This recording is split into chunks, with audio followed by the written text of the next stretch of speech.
ये है नेटवर्क 33। दोस्तों, आज की कहानी हमें भेजी है हमारे एक सब्सक्राइबर आरती जी ने। तो सबसे पहले आरती जी, आपका बहुत बहुत धन्यवाद अपनी इस सच्ची घटना को हमारे साथ शेयर करने के लिए।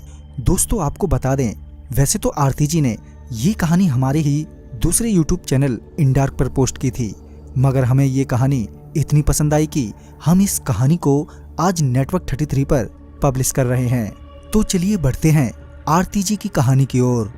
एक ट्रेन अपने निर्धारित समय से काफी देरी से चल रही थी। कारण था सर्दियों के मौसम में धुंध का अधिक होना। ऊपर से रात का वक्त ट्रेन में मौजूद आरती के नाना जी, जो कि उस ट्रेन के लोको पायलट थे, कि उन्हें एक बार फिर ट्रेन को रोकने का सिग्नल मिला। दरअसल आने वाले स्टेशन पर एक ट्रेन सिग्नल न मिलने के कारण पहले से ही खड़ी थी। कुछ देर बाद आरती के नाना जी को वहां से चलने का सिग्नल मिला।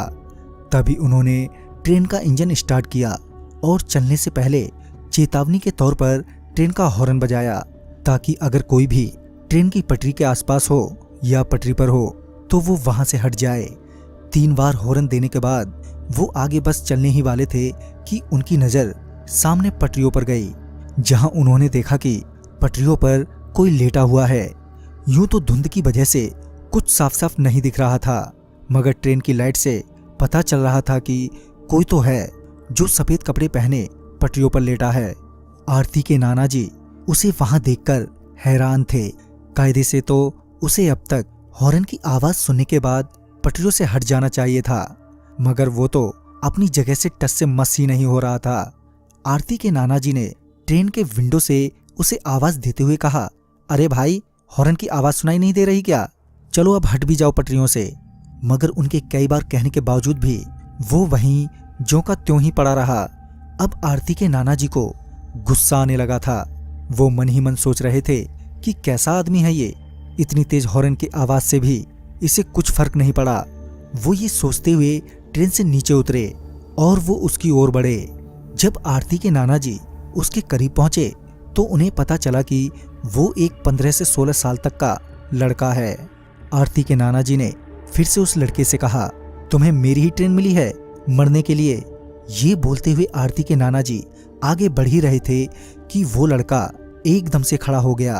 उस लड़के को खड़ा होता देख आरती के नाना जी भी एकदम से रुक गए। आरती के नाना जी अभी उस पर चिल्ला ही रहे थे कि वो लड़का अजीब सी चाल में उनकी ओर बढ़ने लगा। पहले तो वो लड़का अपनी मुंडी झुकाए हुए आरती के नाना जी की ओर बढ़ रहा था। जब वो आरती के नाना जी के करीब पहुंचा तो उसने अपनी मुंडी ऊपर की तो उसकी नजर सबसे पहले आरती के नाना जी के गर्दन पर गई। वो लड़का आरती के नाना जी की गर्दन की ओर घूर ही रहा था कि तभी ट्रेन में मौजूद आरती के नाना जी के सहकर्मियों की चिल्लाने की आवाज उन्हें सुनाई दी। जब उन्होंने पीछे मुड़कर देखा तो पाया कि उनके साथी उन्हें ट्रेन में तुरंत ही वापस आने के लिए कह रहे हैं। साथ ही वो सारे काफी डरे हुए भी लग रहे थे। आरती के नाना जी समझ नहीं पा रहे थे कि अचानक ही उनके साथियों को क्या हो गया। उन्होंने अपने साथियों को जवाब देते हुए कहा, हाँ हाँ आता हूं, पहले इस लड़के से तो निपट लूं। यह कहकर वो वापस सामने की ओर मुड़े तो वो लड़का उनसे काफी दूर खड़ा था और उन्हें घूर रहा था। आरती के नाना जी का गुस्सा अभी शांत नहीं हुआ था, मगर पहले ही उन्हें काफी देर हो चुकी थी और वो अब और देर नहीं कर सकते थे। लिहाजन वो वापस ट्रेन के इंजन में पहुंचे, जहां उनके साथियों ने उनसे कहा कि तुम अभी अभी मरने से बचे हो।